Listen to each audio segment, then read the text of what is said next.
Last class हमने and की थी टाइप्स ऑफ हैबिटेट से। इस क्लास में हम टेरेस्ट्रियल हैबिटेट के बारे में समझने की कोशिश करेंगे। टेरेस्ट्रियल का मतलब होता है रिलेटेड टू ग्राउंड। कुछ भी जो कि जमीन से जुड़ा हुआ है उसको हम टेरेस्ट्रियल बोलते हैं, और ऐसे जानवर जो कि टेरेस्ट्रियल जमीन पर रहते हैं उन्हें हम टेरेस्ट्रियल एनिमल कहते हैं। Example lion, deer, dog, cat, birds. Birds कैसे टेरेस्ट्रियल हो गए मैम? बर्ड्स जमीन पे थोड़ी ना रहते, वो तो हवा में रहते हैं। ऐसा क्वेश्चन आ रहा होगा ना मन में। बट जो बर्ड्स हैं वो टेरेस्ट्रियल एनिमल के ही एग्जाम्पल होते हैं, बिकॉज एट द एंड वो जमीन पर डिपेंडेंट है अपने खाने के लिए, अपने घोंसले के लिए, रिप्रोडक्शन के लिए। और कोई भी हवा में तो सोता नहीं है। एट द एंड वो वापस अपने घोंसले में आते हैं सोने के लिए। Hence we could say birds are terrestrial animals. So यहाँ पे एक क्वेश्चन अराइज होता है जो मैं आपसे पूछना चाहती हूँ। आप सबने डक को देखा होगा, पानी में तैरता है ये जानवर। कभी कभी जमीन पर भी आता है, but most of the time ये पानी में रहता है। और इसके पास वेब फीट होते हैं, स्पेशल फीट, जो कि इसको पानी में तैरने में हेल्प करते हैं। आपको बताना, अभी हमने पढ़ा कि जो बर्ड्स होते हैं वो टेरेस्ट्रियल एनिमल होते हैं, तो डक को आप टेरेस्ट्रियल कहोगे या फिर एक्वेटिक कहोगे?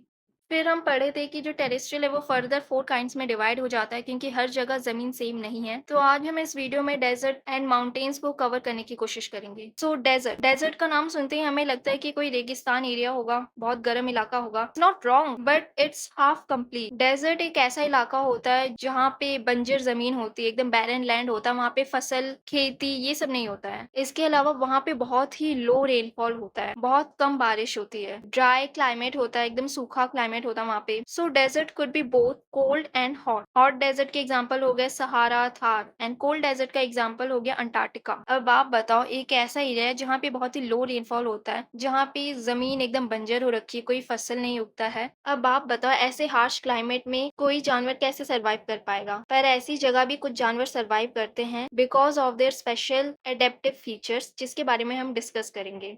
उन्हीं में से एक एनिमल है कैमल। हम सब ने सुना है, इसकी हम बात करेंगे। कैसे उसने अपने आप को अडेप्ट किया ताकि वो डेजर्ट जैसे क्लाइमेट में भी सरवाइव कर सके। तो ये तो सब जानते होंगे कि कैमल को शिप ऑफ द डेजर्ट बोला जाता है, क्योंकि कैमल को ही एज मेजर ट्रांसपोर्टेशन के लिए यूज किया जाता है डेजर्ट में, एक जगह से दूसरी जगह ट्रैवल करने के लिए। क्योंकि जो कैमल होते हैं उनके बहुत लॉन्ग लेग्स होते हैं, जो कि उनको गर्म रेत से बचाए रखते हैं। इसके अलावा उनके जो पैरों के तलवे होते हैं वो गद्देदार होते हैं, जिसकी वजह से वो सैंड में भी आराम से चल लेते हैं और उनके पैर भी धंसते नहीं है। और हमने डेजर्ट की एक और बात पढ़ी थी कि वहाँ पे पानी की बहुत ज्यादा कमी होती है, पर कैमल फिर भी इस क्लाइमेट में सरवाइव कर लेता है, बिकॉज उसके अंदर एक कैपेबिलिटी होती है कि वो एक ही बार में बहुत ज्यादा पानी ड्रिंक कर सकता है। और जब भी उसको पानी मिलता है तो फिर वो बहुत ज्यादा पानी स्टोर कर लेता है अपने पेट के अंदर, स्टमक के अंदर, नॉट इन द हम। बहुत से बच्चों को लगता है कि जो उसकी पीठ होती है उसमें वो पानी स्टोर कर लेता है, बट नहीं, वो अपने पेट में स्टोर कर लेता है। इसके अलावा पानी के लॉस को बचाने के लिए वो स्वेट नहीं करते। जैसे हम लोग गर्मी में कितना ज्यादा स्वेट करने लगते हैं, कितना ज्यादा पसीना हमारे शरीर से निकलने लगता है,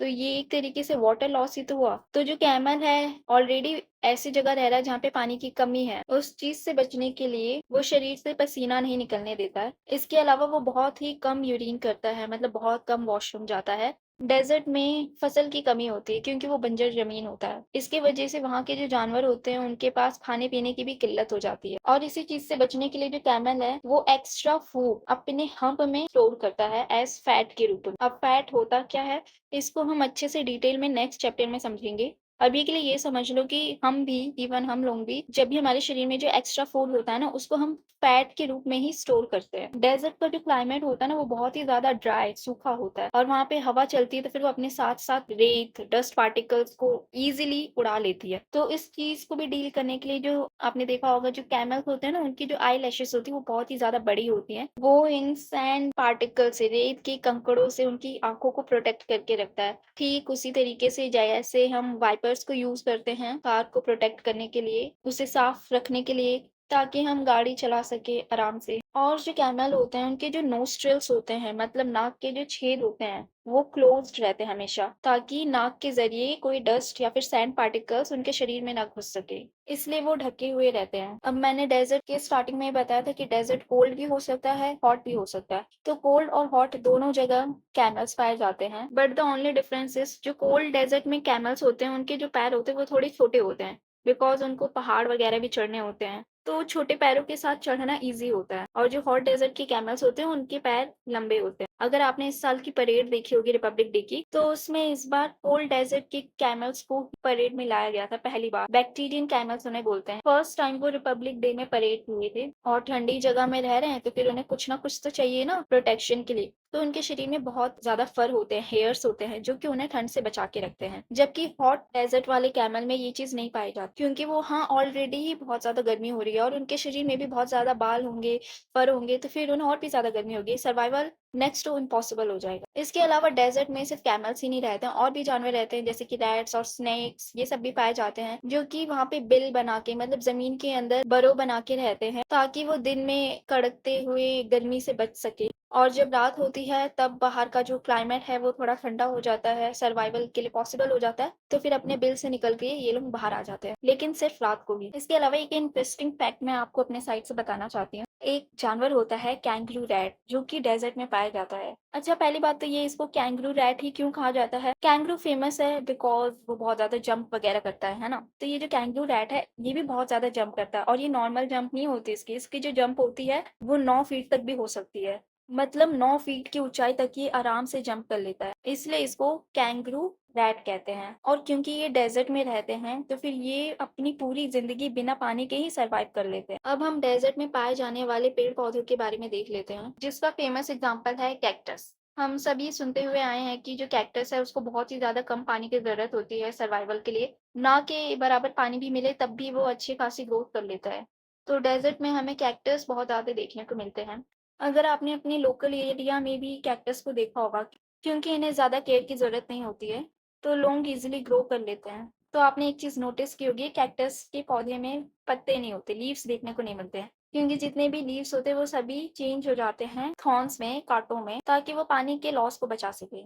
इसके अलावा जो इनके स्टेम होते हैं वो बहुत ही ज़्यादा थिक होते हैं और ग्रीन कलर के होते हैं, फ्लैशी होते हैं, क्योंकि इनके पास लीव तो है नहीं, बट खाना बनाने के लिए तो फोटोसिंथेसिस करना पड़ेगा जो कि लीव्स करते हैं। अब लीव तो है नहीं तो फिर ये काम उनके स्टेम करते हैं और इसलिए वो ग्रीन कलर के होते हैं और फ्लैशी होते हैं ताकि वो फोटोसिंथेसिस को इजीली कर सके। इसके अलावा जो कैक्टस के स्टेम होते हैं उसके ऊपर वैक्सी कोटिंग होती है जो कि अगेन वाटर लॉस को बचाता है, क्योंकि जो पानी है वो उस वैक्स की कोटिंग को पार नहीं कर पाता है और इसकी वजह से जितना भी पानी है वो प्लांट के अंदर ही रह जाता है। और ऐसे प्लांट जो वाटर को रिटेन कर लेते हैं, मतलब अपने बॉडी के अंदर रख लेते हैं, उन प्लांट को हम सक्यूलेंट प्लांट बोलते हैं। इसके अलावा उनके पास बहुत ही लॉन्ग रूट होते हैं जो कि जमीन के बहुत नीचे तक जाते हैं ताकि उन्हें पानी मिल सके, क्योंकि बाहर से तो पानी मिलने की आशा निशा है नहीं, बारिश भी बहुत कम होती है, आसपास कहीं पानी भी नहीं होता है, तो फिर इनका एकमात्र सोर्स बचता है जमीन। तो जमीन के अंदर जो ये रूट्स है वो पानी को ढूंढते हुए बहुत ही ज्यादा नीचे तक चले जाते हैं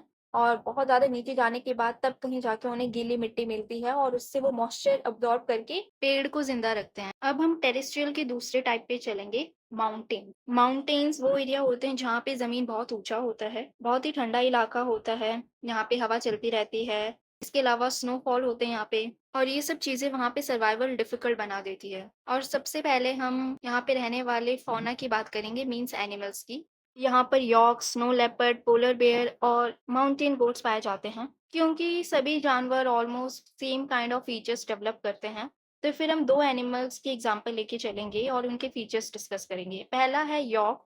यॉक के अराउंड बहुत ज़्यादा थिक लेयर ऑफ फर पाया जाता है जो कि उसे ठंड में प्रोटेक्ट करते हैं। इवन अगर कोई भी आप जानवर देखो जो कि माउंटेन्स में रहते हैं, उनके बॉडी पर थिक फर होना कंपलसरी है बिकॉज उन्हें अपने आप को ठंड से प्रोटेक्ट करके रखना होता है। इसके अलावा उनके पास दो स्पेशल फीचर्स होते हैं, हूव्स एंड क्लॉज।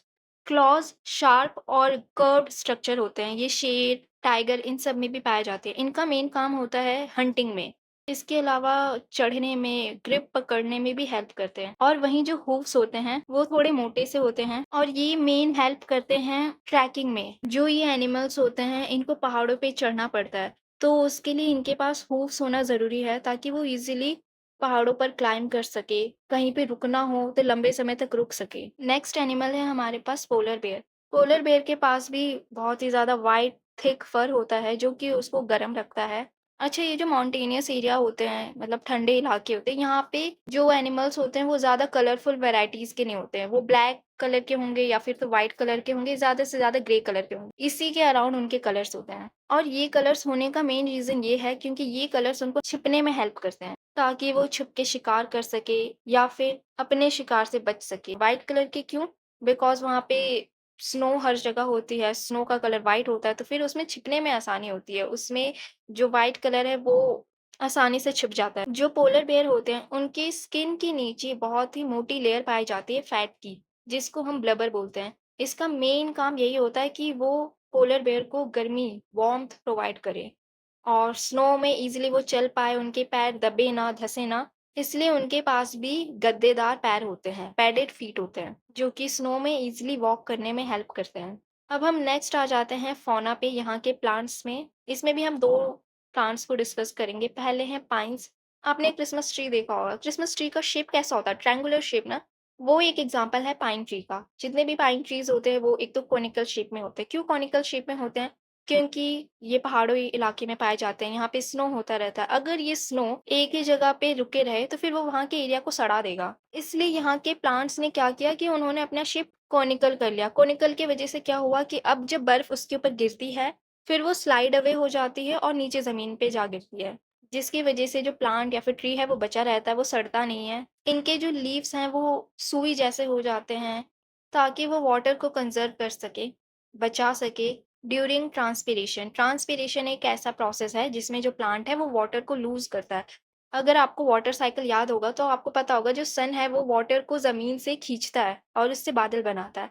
तो ये जो पेड़-पौधे हैं इनमें भी पानी होती है और जो सूरज है वो इनसे भी पानी एक्स्ट्रा वाटर खींच लेता है। तो फिर ये ज़मीन से पानी ले कर के अपने लीफ तक ले जाते हैं और लीफ से जो भी एक्सेस वाटर होता है उसको वो लूज़ कर देते हैं। अगर आप गर्मी में सुबह-सुबह किसी पार्क वगैरह में जाओ, फिर वहाँ पे जो घासें हैं वो सुबह-सुबह आपको गीली मिलेंगी। क्यों गीली मिलती हैं? ड्यू टू ट्रांसपिरेशन, क्योंकि वो अपना वाटर लूज़ करते हैं सुबह के टाइम में, जिसको हम ओस भी बोलते हैं। सो इस वाटर के लॉस से बचने के लिए जो पाइन्स होते हैं वो अपने लीफ को निडल लाइक शेप में चेंज कर लेते हैं। अब ये क्वेश्चन आ रहा होगा कि पाइन्स को क्या ज़रूरत पड़ गई पानी बचाने की? इतने सारे स्नो हैं तो उसको पिघलाओ और फिर पानी ले लो उनसे। Actually the reason behind this is very simple. वहाँ का जो टेम्परेचर होता है बहुत लो होता है, जिसकी वज़ह से जो ग्राउंड वाटर होता है वो भी फ्रीज़ हो जाता है, जिसकी वज़ह से पानी होते हुए भी वो बेकार है उनके लिए, because they are in solid form और उनके कोई यूज़ का नहीं है। और ठंडी में तो सनलाइट की वैसे ही प्रॉब्लम हो जाती है उन्हें। और इसके अलावा ये निडल शेप लीफ स्नो को एक जगह रुकने नहीं देते हैं और इज़िली स्लाइड ऑफ कर लेते हैं। सो अब हम दूसरे एग्ज़ाम्पल पे चलते हैं।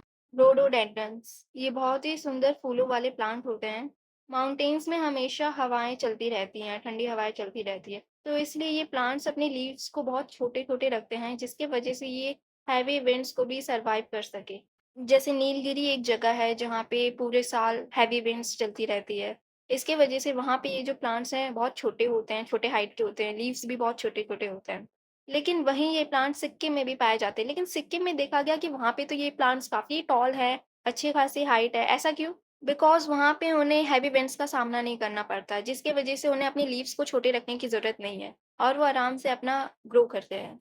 तो इस एग्ज़ाम्पल से हमें पता चला कि जो प्लांट्स हैं वो कैसे क्लाइमेट के अकॉर्डिंग मतलब डिफरेंट डिफरेंट रीजन में उसे रखा जाए, तो फिर उस हिसाब से वो अपना ग्रोथ पैटर्न भी चेंज कर लेते हैं। ड्यू टू एडेप्टेशन उन्हें जो सूट करता है वो फीचर डेवलप कर लेते हैं। अब ये चैप्टर ऑलमोस्ट एंड पे आने वाला है, तो फिर बाकी का बचा हुआ जितना भी पार्ट है वो हम नेक्स्ट वीडियो में कवर करेंगे, वो हमारा लास्ट वीडियो होने वाला है। So thank you for watching the video.